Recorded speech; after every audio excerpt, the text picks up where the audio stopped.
Welcome and more to the story with Molly White. I am Mary Browning, the co-host. Molly is not able to join us today due to some technical issues, but we're going to press forward, and I want you to meet an exciting guest we have, Tanaia Puchta. And Tanaia has her own story and her own adventure into this world that we are swimming in, and I'm going to let her introduce herself to you. Tanaia? Hi, thank you so much for having me. Hi. So, two difficult names. It's Tanaia Puchta, actually. Tanaia. Yes, no problem. Yeah, thanks so much for having me on. So, I am in Montana and I have a podcast called Abort Ignorance Montana that I started just in January, kind of out of just the desire to change our culture in Montana. We're one of the states that has a constitutional amendment now. About abortion without limits. And so we're kind of down to the culture of changing hearts and minds.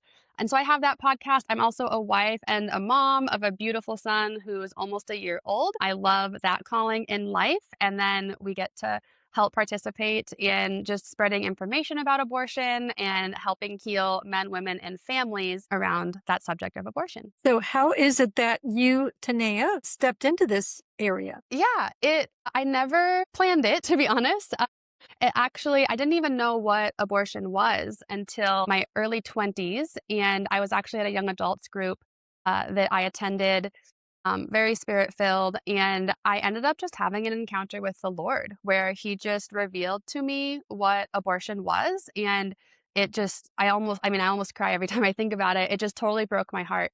And it was interesting because at the same time that he showed me, the terrible thing that is happening to these children that are dying, really what the message that God gave me was that these children, they want their moms to know that they forgive them and that these women are forgiven for going through with the process of abortion. And so I immediately after that went to volunteer at our pregnancy resource center. And that very quickly, within 2 weeks, I left a very good career job that I had at the hospital here locally to go and actually be the executive assistant at this PRC. So really just changed my life pretty quickly.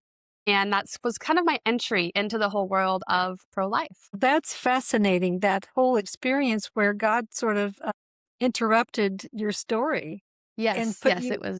put you on a path that you didn't see coming, really, right? Yep, it's true. And since then, it's ebbed and flowed. I feel like God does that sometimes because like I said, I was at that PRC and then I was there for a short time and I actually ended up leaving to go and help start an outreach coffee shop ministry through my home church and be on staff with my home church. And I did that for 7 years. But along the way, God, it wasn't the main focus, but he never changed the subject. And, my pastors have helped me recognize, like, no matter what he has you doing, it's always coming back to this thing about abortion. And my heart really just breaks for this subject. And so, like I said, I didn't choose it. It chose me. I'm learning a lot along the way.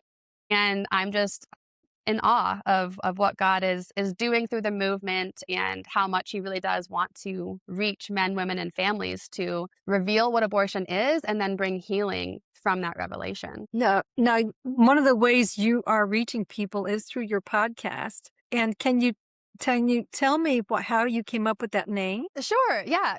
Again, it wasn't like my own idea. I actually, after the Dobbs decision in 2022, I was, again, just like getting my feet wet with even what the pro-life movement was. And I recognized enough to know that, okay, Roe v. Wade was overturned. So I have a personal responsibility now for my state to make sure that we're okay on the subject of abortion. And like I said, I'm in Montana. I assumed like we're fine. I can check this out and go about my life because obviously we don't have abortion in Montana.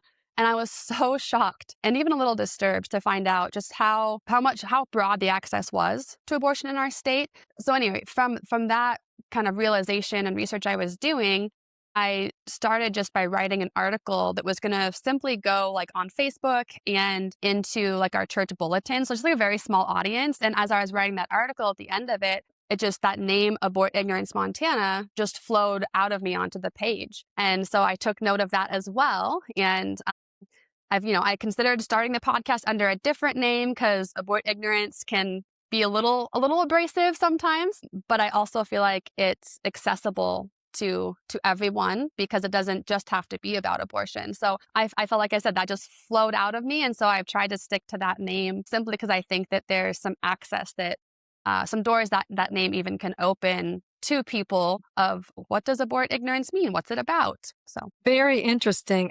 I'm just wondering, we may have some listeners out there that are sort of on the fringe of this issue and just wonder, should they tip their toe in? And what has life been like as you've gone this sort of uncharted course? yeah, it has been, it has been really eye-opening for me. So I think that there's some stigmas around what the pro-life movement is and what, how pro-life people can treat others. And I think most of us are extremely compassionate, but I think that just over the decades, there's just been a little, I would say, there's justice and mercy. And I think sometimes the pro-life movement has had an image that we're more focused on justice than mercy. And I don't think that's actually our heart. And so that is something that I have, just learned throughout this time in my life is, the pro-life movement is actually really accepting of people of, wherever you're at on the spectrum of what you think about abortion.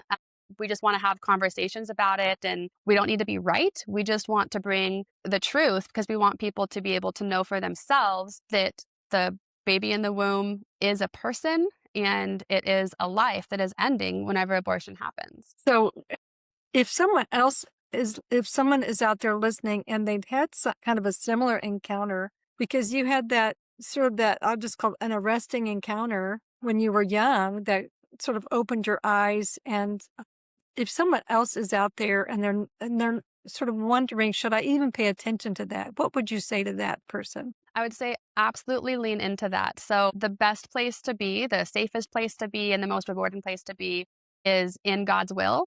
And as we give our life, over to God and surrender to Him, He often takes us places that we don't imagine we'd go on ourselves. But I think He's just looking for people with a yes.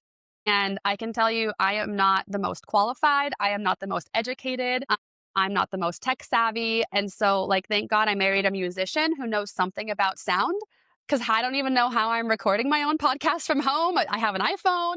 So, anything you have, he'll use anything you have.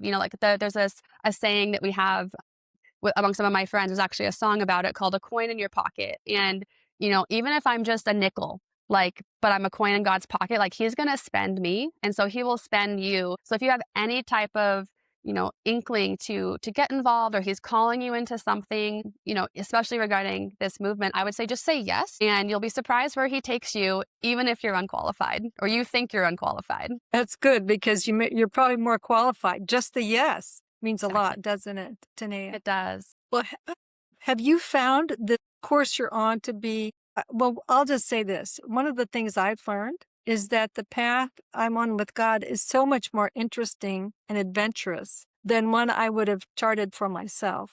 Have you discovered that for yourself too? Yes, absolutely. He's taken us into places just with our yes that we never thought we'd get to go, and things we never thought we'd do. And even as something as simple as, like I said, I was really involved with my home church for 7 years. I mean, I still am, but I was on staff, and I felt when I got married, we got pregnant, we felt God was like, okay, I need to do less hats. I need to be a little bit less involved. And so we pulled back from a lot of things, which was a good thing. But then by the time my baby was 6 months old, God was calling us into a podcast. And so it's just like, here's this adventure. I have a new baby. I thought I was just going to be home and be a mom. But we're on an adventure of also trying to reach hearts and minds in the midst of doing that. And so it's just so exciting to walk with God in that way. There been anything, I know the title of your podcast, Abort Ignorance, but has there been anything in the adventure that's been a surprise to you, or you thought, well, I had no idea this was what this situation was like? Has there been any surprises for you? Yeah, I think there's been a lot of surprises because, like I said, I was very uneducated about even what abortion was. I didn't even know the term pro-life movement, and it's something that's been going on, for a very long time in my state and, of course, across the nation. And so I think I'm surprised all the time. I'm actually currently involved in a fellowship through an organization called Live Action, and I'm getting to meet other people across the nation that are, extremely involved, in places like DC, or even just on their boots on the ground in their state, and just the type of people I'm getting to meet, and even just the stories that we hear from men, women, and families that have gone through abortion in some way. We talk about the stories. There's, generalizations that we make about, women that experience abortion are in these types of situations. There's statistics all around, but getting to talk to people one on one and just hear what they go through, it's amazing the strength that it takes for people to heal from abortion. And so those stories, they're always surprising and sometimes sad, but most often healing and encouraging as women seek healing from that. So, Tanaia, you're relatively young. Are you finding other people your age in the movement, or you feel like you're like one of a few, or what's it look Yeah. like for you? Some in Montana specifically, when I first got involved, I think I had to be very careful because everyone was wanting me to do everything because I was the only young person. Um, I think I was like late 20s by then. My friends who are older, they would always joke like, this is a gray haired movement. We need the younger generation. And so that was surprising to me. There's been a few in my state get involved since then, which has been really encouraging. And we have, there is a movement of young people that, especially young men, that are really realizing, they want the traditional family values, which helps pull us away from abortion. And then as I've gotten a little more connected across the nation, there's been a lot more young people that I've seen in other states that are involved, which has been very encouraging. But I was surprised when I first started out to find that there's not a lot of young people that were involved when I first started. So that was interesting to me. Well, certainly, I think some of the men have been impacted by Charlie Kirk, and then certainly his, the message he carried, and then even in his passing. So have you seen that, or have you had any interaction with TPUSA? Yeah, actually, I have one of my good friends she started a chapter here in our valley at our college just recently, just last year, I think it was. And she's very, very pro-life. So I've gotten to engage with her. And actually one part of the reason that, my husband and I both considered starting this podcast, we were both very impacted by Charlie Kirk, listened to him all the time. He really helped shape who we are and why we're even actively involved in things like politics or post-abortive healing, pro-life movement. And after Charlie Kirk passed, we both really just felt like there's a mantle now that's hanging out there, and there was a voice. It's like, okay, Charlie was the voice. We could just share his episodes, share his posts, for the people in our state. And it's like that was missing now, and we wanted to carry that on. So we figured if we can even be a small, just one lane of carrying on that type of message, it's our responsibility to do so now. So it actually even helped impact our decision to start the podcast because of how we were impacted by Charlie Kirk. So is Abort Ignorance something you two do together, or is it just you? I guess I'm a little unclear. Sure. So my husband's on my board. I have a very small board. Yes. So he's on our board as our nonprofit. My sister's also on our board. He is, so it's pretty much me that runs Abort Ignorance. I do the podcast. He's come on my podcast before, talked about men, but he is my support. He is my hero, and I couldn't do any of it without his leading and his encouragement. And so he's the one in the background that's like, Tanaia, you have to do this. Tanaia, you have to say this. You have to go here. You have to learn this. And he just really keeps me going. So I definitely talk about him a lot because he is the main background person that supports what we're doing through Abort Ignorance. I'm probably the main face, but he does a lot in the background just to help keep me going. So beautiful. What a beautiful picture of just a young, vibrant family that's jumping into the cultural issues. I mean, you're not shying back.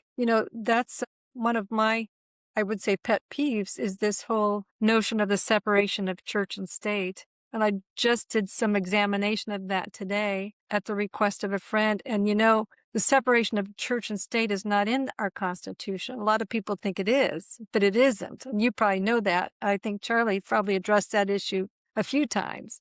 So the Establishment Clause was really to keep government out of religion, not those of us with faith out of the government or out of the political realm. And so I love that you all are just jumping in with both feet. Are there other topics that you're tackling on Abort Ignorance on your podcast? We not yet, but there's some directions we want to go. Like I said, we're a fairly new podcast, but we would love to.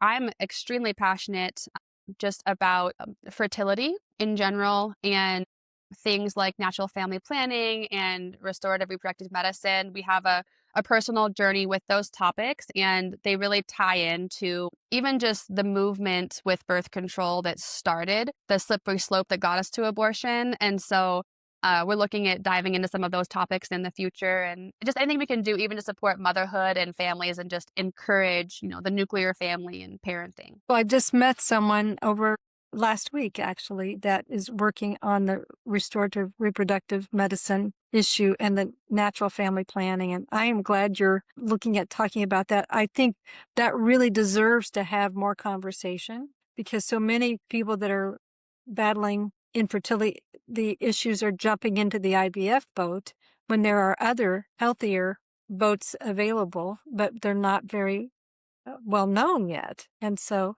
I think that's very encouraging. I just want to say Yeah. yes to you on Oh, that. good. And that's Thank you. yes. We had a nurse on our podcast that talked about the natural family planning process, which I mean, I've been around a while and I didn't even ever understand the natural family planning process. And so I think that's definitely an educational piece. And really, I'm thinking about this, it would be a great topic to put into our schools. What do we need to be educated on? And we're working right now, I'm part of the Third Option Coalition to promote adoption to be taught in schools at least as often as birth control and abortion is taught. Now, I'd love to see it taught more.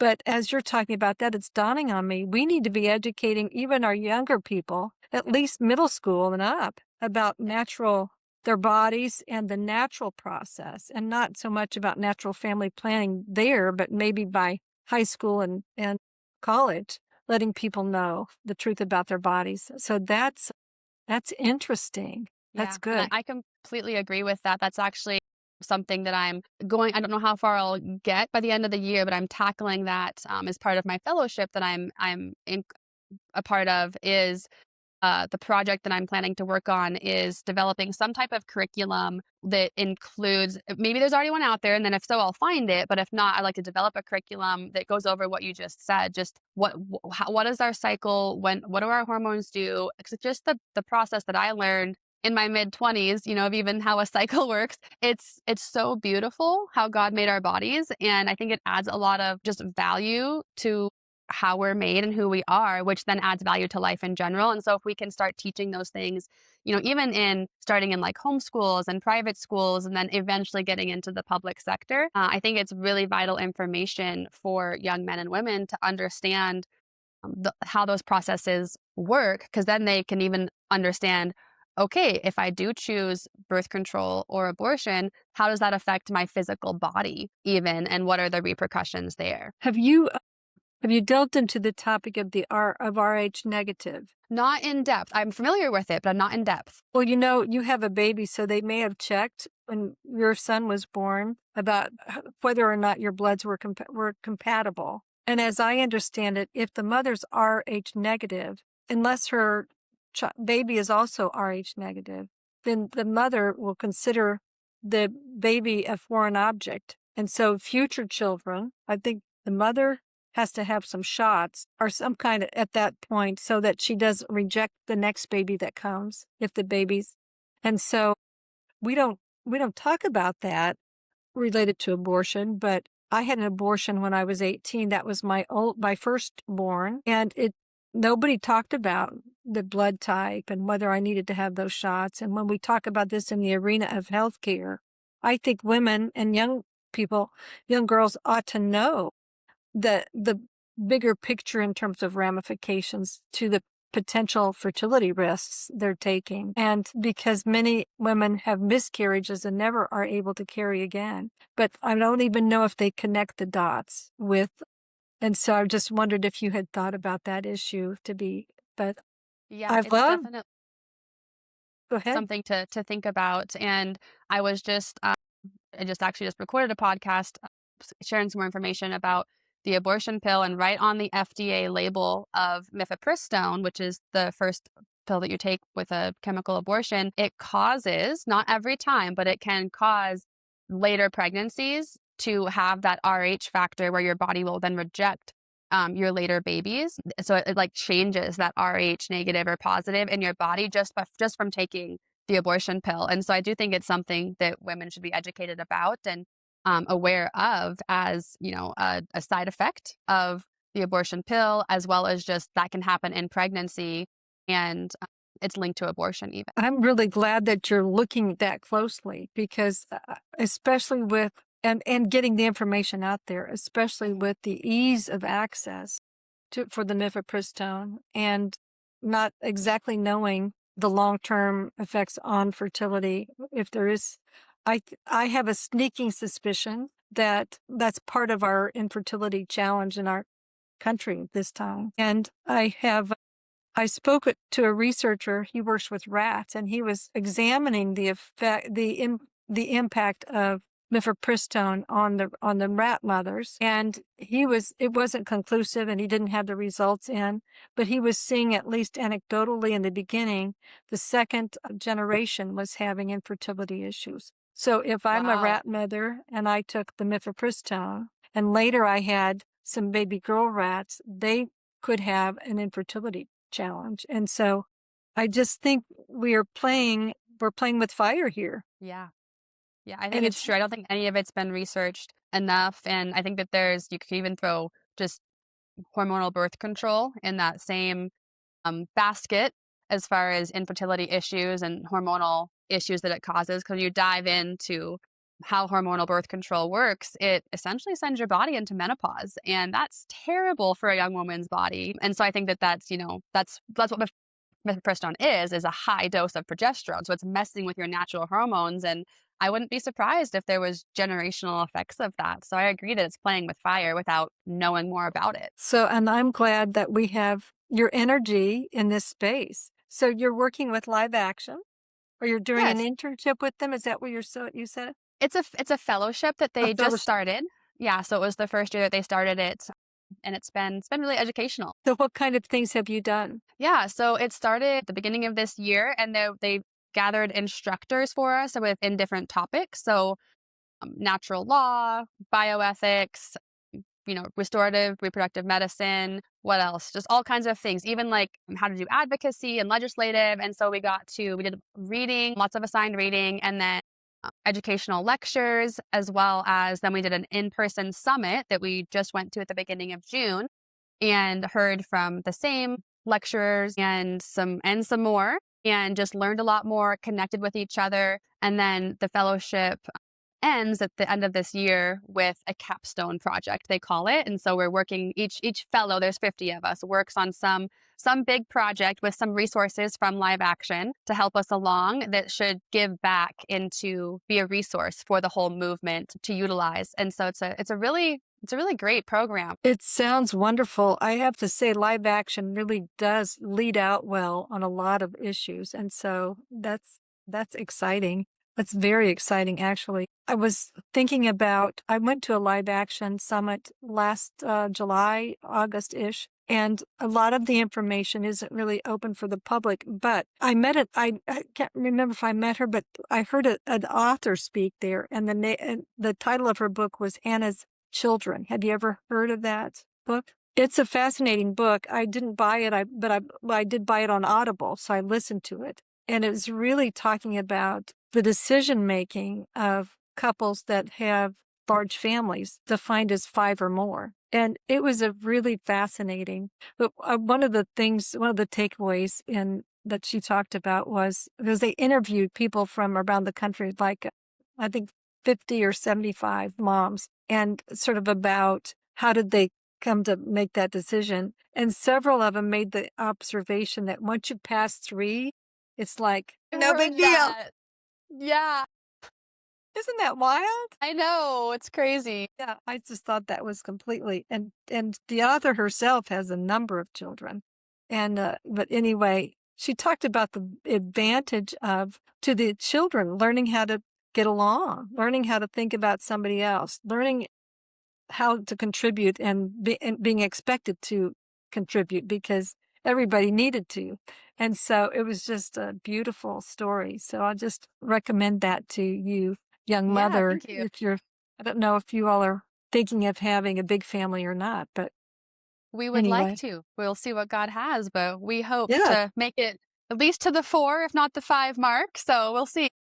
Oh, wow. Okay. Very interesting. I have a niece that just had her fourth one, and that's been interesting for her. She's busy, as I'm sure you are too. And you have your son, you said was one-ish? Yeah, he's gonna be 1 very soon. So Well, as we wind down, Tanaia, I want to thank you for being on the program and just ask you if there's just any tip you have out there for somebody that's wants to get involved, but they've been reluctant or they don't know exactly what to do, or maybe somebody that thinks they're not qualified. And because I think you've spoken to a number of issues today about how just jumping in. So do you have anything you would say to those people before we sign off? absolutely, yeah, thanks for the opportunity, and thanks for having me on, it's been so enjoyable. I would say get involved locally, so don't be afraid of small beginnings, and everybody can do something. So find especially your local pregnancy resource clinic, start there. You can do something as simple as donate some diapers or donate some time. Whatever you're already doing or you're already inclined to, whether it's maybe you're a man and you're a mechanic, or you have a business and you're an entrepreneur, or you're in finance or agriculture, whatever it is you can do, you can offer that service in some way to the movement, even just by teaching, people at the women and men that come into like the PRCs, they need to learn things like finance. And I heard a story the other day of like sometimes it's as simple as teaching a young person how to boil water, how to cook. So like anything that you're even naturally inclined to, God can use that to help someone else and support them in their parenthood. So start simple, start local, find your PRC, and even just trying to find, if you're in a local church, like what are the needs there? And I would also just say if you're wanting to get involved and it's maybe a scary topic to talk out on, or people around you, are going to be against what you're saying, they're pro-abortion or whatever, just remember that the boldness to just keep talking about life. So like never changing the subject. So whether you have a workplace or your kids, never stop talking about it, because it's easy to just leave it for someone else to talk about, but bring it up in casual conversation. And you don't have to always have like the combative conversations, like I'm pro-choice and you're pro-life, but just talking about anything in a life-affirming way, encouraging young women, encouraging young men in life-affirming ways that are, you can be a parent, parenthood is amazing, motherhood is awesome, sure it's hard, but just having that positive perspective, I think will help to start changing our culture around us to support families and mothers and fathers in a life-affirming way. Yeah, such good advice. Are you sure you're as young as you are? Because that's really good advice. Thank you. So, so it came from Tanaia's mouth, but everybody has something to offer and all is needed. So we thank you for listening today. And don't forget to check out Abort Ignorance. Where could they find that, Tanaia? We're everywhere that podcasts go up. So Apple Podcasts, Spotify, YouTube, Abort Ignorance Montana. You can find the Abort Ignorance Montana podcast, and you can find us on Instagram and Facebook as well. Thank you, Tanaia. And join us again on More to the Story with Molly White. We're glad you listened. Thank you.